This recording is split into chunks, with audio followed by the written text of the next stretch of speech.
உப்புன்றதே வந்து நம்ம சாப்பிடக்கூடாத ஒரு உணவு தான் ஆக்சுவலாக. நீங்கள் எந்த ஒரு விலங்கும் தனியாக உப்பு போய் சாப்பிடாது.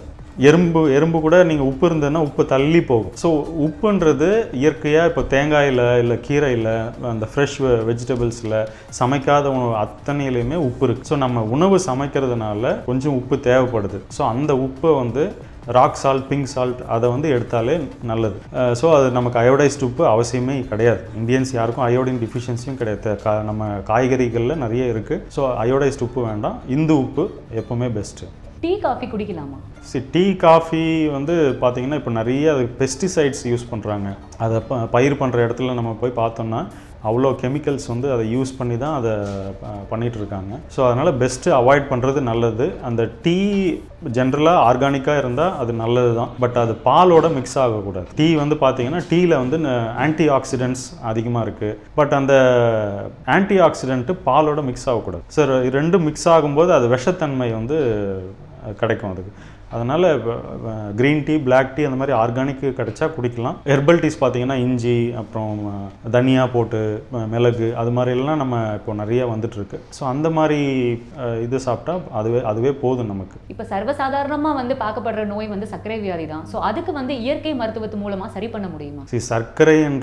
சர்க்கரை நோய்ன்றது நோயே கிடையாது ஆக்சுவலாக. அது வியாதியாகவே பார்க்கக்கூடாது நம்ம. அது ஒரு கண்டிஷன். அது என்ன வரத்துக்கான காரணம் என்ன அப்படின்னா, இப்போ நான் 30 வயசு வரையும் நல்லா இருக்கேன். 31வது வயசில் எனக்கு சுகர் லெவல்ஸ் அதிகமாகுது அப்படின்னா, இப்போ 30 வயசு வரைக்கும் யார் கண்ட்ரோல் பண்ணிகிட்டு இருந்தாங்க, இப்போ ஏன் கண்ட்ரோல் ஆகலை, அதுக்கான காரணத்தை அறிஞ்சு அந்த காரணத்தை சரி பண்ணுறது தான் வந்து சரியான வைத்திய முறையை தவிர, எனக்கு 31வது வயசில் எனக்கு சுகர் வந்தது, டாக்டர்கிட்ட தீர்வு கிடைக்கும்னு சொல்லிட்டு டாக்டர்கிட்ட போய் மெடிசன் சாப்பிட்டு நான் கண்ட்ரோல் பண்ணுறேன்றது என்னை பொறுத்த வரைக்கும் அது பெரிய பைத்தியக்காரத்தனம் தான் சொல்லலாம். காலையில் வேலை அட்லீஸ்ட் ஒரு வேலையாவது சமைக்காத உணவு சாப்பிடணும். சமைக்காமல் எந்த ஒரு மாவையும் சாப்பிட முடியாது.